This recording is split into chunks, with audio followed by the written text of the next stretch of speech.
Okay, so we're going to start. Welcome to the press conference after the match between Craiova and Spartak. So first, please Romanian journalists to ask the questions, preferably in English, if possible. What happened in half past? Craiova scored and we didn't, so it's simple. Yeah, the second half we start not well, I must say. We lost some easy balls and we paid for this. So we knew that Craiova is very good in transition from defense to offense. They have fast players, they have quality players, and it's not possible that we have 3 times balls on our feet and 3 times we receive the goal. But from more difficult situations in the first half, from better chances for Craiova, we didn't receive the goal, and in the second half, yes, it was a little bit lesson for us. What you expect to Trnava? You mean second game? Yes. Nothing. In this moment, nothing. For us, and this is what I told to the guys in the dressing room, this game is past. We cannot change it. So for us, it's very important now, the game on Sunday against Prešov in our home league. So this is the most important thing in this moment now, to clean our heads and prepare good recovery, prepare for the game, and we need to win at home with our supporters. Any more questions from Romanian journalists? If not, we can switch to Slovak language. Takže pýtajte sa kľudne.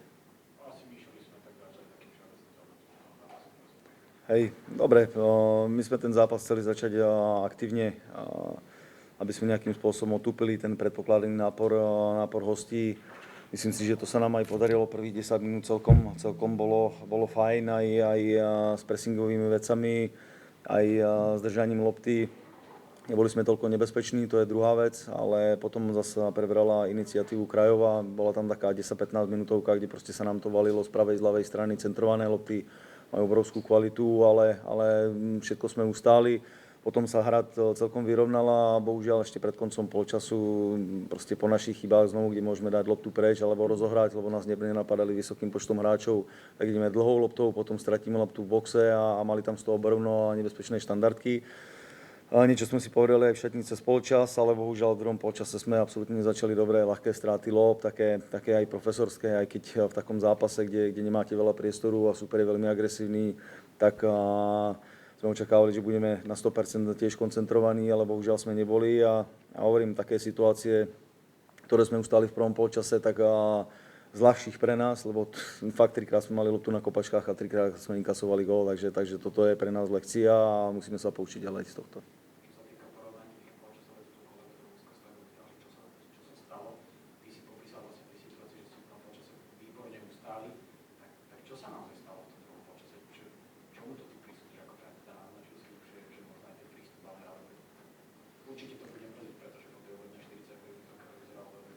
Presne tak nepovedal by som prístup, že to zase nie, ale veľmi sme strácali ľahké lopty, alebo sme sa ich ľahko zbavovali. To po tom prvom góle proste my sme absolútne stratili organizáciu a potom sa to na nás valilo. My sme neboli vo svojich priestoroch aj v útočnej fáze a samozrejme potom, keď sme stratili loptu, tak sme ani nemohli nejakým spôsobom reagovať, lebo sme neboli v tých priestoroch, aby sme buď spomalili útok, alebo aby sme tú loptu vybojovali naspäť.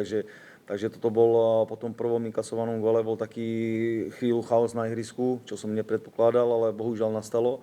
A hovorím, to boli situácie, kde centrujeme loptu do boxu, kde nemusíme, môžeme to zaseknúť, otočiť ťažisko hry, veľa takých ľahkých strát v strede ihriska, na kraji ihriska, ten super má kvalitu, že toto vie využiť, takže samozrejme naša, nechcem povedať ľahkovážnosť, ale super nás donútil ku tým chybám, že sme tie lopty strácali, boli veľmi agresívni, čo mne troška chýbalo, že tá agresivita, aby sme sa minimálne vyrovnali a samozrejme potom v tých prechodoch mali úžasnú kvalitu a tam proste z každej stratenej lopty hrozili nebezpečným protiútokom a hlavne v druhom polčase sme neboli absolútne nebezpeční smerom ku superovej bráne.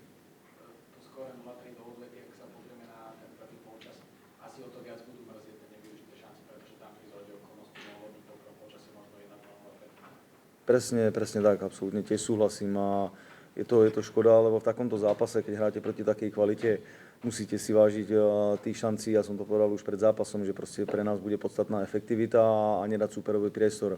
My sme svoje šance nevyužili, super áno, a preto ten výsledok je taký, aký je, 0-3 pre nás, ale nechcem teraz pozerať absolútne do odvety, pre nás je podstatný zápas Prešov v nedeľu.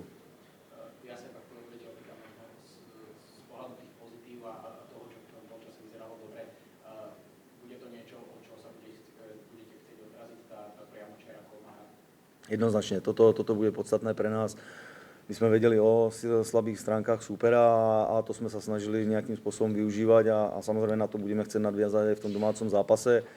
Musíme sa vyvorať tých chyb, ktorých super vie potrestať aj jedno, či doma, či vonku. To sme videli aj v lige, proste ťažký zápas na Kluži a vedia potrestať každú jednu chybu, takže hovorím, nechcem teraz zmýšľať na tou odvetou, každopádne bude to o tom, aby sme nedali priestor, aby sme udržali vzadu nulu a dať čím skôr rýchly gól a ten zápas môže byť otvorený, takže absolútne nič nehádžeme za hlavu, tento zápas sme prehrali zaslúžene a my teraz máme zápas nedeľa Prešov a potom odveta, na ktorú sa nachystáme tiež absolútne 100%. Za mňa posledná opýtna sa k fanúšikom, ktorí teda prišli aj z Trnavy, pretože počet teda 200 fanúšikov, dokonca mám info od pár ľudí, ktorí mi písali, že bolo počuť v prenose, my sme keď na náš štadión počuli, ale že sa to dostalo aj do prenosu, čo ľudia chváli, takže toto je určite sympatické, že viete sa.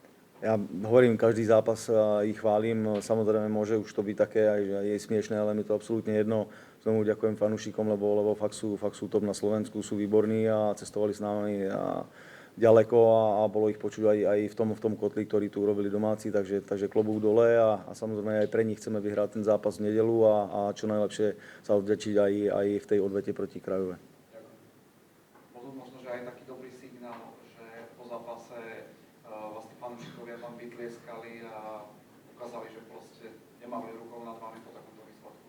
Áno, oni sú super a preto si vážime tých fanúšikov a preto aj po prehratom zápase si myslím, že je povinnosť naša ísť a poďakovať. Ono je pekné, keď vyhráte 3-0, tak tá eufória, ale oni cestovali, boli v nejakom napätí pred tým zápasom, pozbudzovali nás cez zápas a hovorím, je naša povinnosť im poďakovať, čo sme aj urobili a touto cestou ďakujem ešte raz aj cez kamery. Ja viem, že máte pred sebou ešte zápas s Tatranom Prešov, ale napriek tomu, ako vidíte tie šance v odvete po výsledku 3-0? Tak jednoznačne, percentuálne určite po tom výsledku 3-0 má percentuálne väčší predpoklad postupu Krajova, ale my sa budeme snažiť určite im to znepríjemniť a to, čo som povedal pred chvíľou, musíme byť zodpovední, musíme udržať vzadu nulu a čím skôr sa snažiť streliť gól, aby ten zápas mal nejaké grády aj pre nás, aj pre fanúšikov, takže nič nie je vo futbale nemožné, to sme videli aj x krát v histórii a je to ťažký super, ale určite budeme chcieť doma zvíťaziť. Možno, že celkovo toho celého výsledku dneska 3-0, dva veľmi rozdielne polčasy, tak beriete to možno, že aj nejaké, ako také možno, že kruté, ale také zrkadlo momentálnej výkonnosti Trnavy, že je pred vami ešte kopec práce, aby ste sa dostali niekde vyššie. Tak určite pred nami je veľa roboty, to jednoznačne, ale musím povedať, že ten výsledok je pre nás krutý, aj keď teraz pod dojmom toho druhého polčasu si každý povie, však nás fúkli, ale hovorím, ten prvý polčas mal nejakú kvalitu aj z našej strany a bohužiaľ sa to dostalo do takého štádia, že proste ten výsledok je taký, aký je, nás to mrzí, ale bohužiaľ teraz momentálne s tým už nič neurobíme. Ešte ako si videl tú červenú kartu pre Paura, to už bolo taká negatívna čerešnička na torte v podstate celého toho večera. Tak bohužiaľ, ja som to videl, aj keď sa pozeral za chrbtom na ten VAR. A bolo tam Kubo je známy tou svojou agresívnou hrou a proste ja neviem, no, išiel tam pre loptu a bol tam úder rukou do tváre, takže rozhodca to posúdil ako posúdil a ja nemôžem povedať pol slova.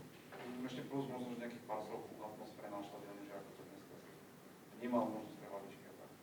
Tak atmosféra, OK, super, je to proste, je to iný svet, je to predkola, keď hráte proti kvalitnému súperovi, na peknom, na krásnom štadióne a pred veľa fanúšikmi. Toto v lige veľakrát nezažijete, okrem, dajme tomu, derby alebo našich domácich zápasov, takže je to super, ale bohužiaľ je tam tá kaňka to, že sme uhrali takýto výsledok. Ja Mišo, ja by som sa opýtal,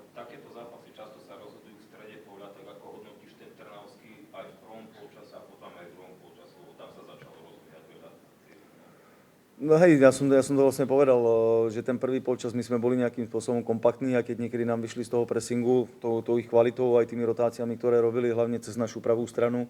A v druhom polčase, opakujem, po prvom góle inkasovanom nastal na ihrisku z našej strany chaos, čiže my sme neboli absolútne organizovaní a tým pádom sme znovu aj nemohli spomaliť útok, alebo sme aj nemohli ísť do toho pressingu, lebo sme nemali to postavenie, ktoré sme mali mať. Takže ja by som nepovedal, že sa rozhodovalo v strede ihriska, lebo celkovo hrali sme 11 proti 11 a proste raz urobí niekto chybu na kraji, zaplatíme za to, raz urobí niekto chybu v strede ihriska. Takže tie prechody oni mali smrtiace, takže tam rozhodlo to taká naša naivita, to, že nejakým spôsobom sme chceli hrať, ale mali sme ľahké straty, lebo oni nás za to trestali.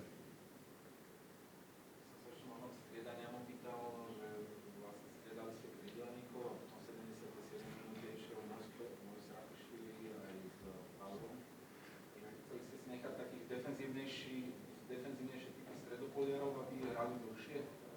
Neskôr ste dávali to technickejšie moc? Nie, práve že naopak, to bolo ešte za stavu 2-0, my sme s tým zápasom chceli niečo urobiť.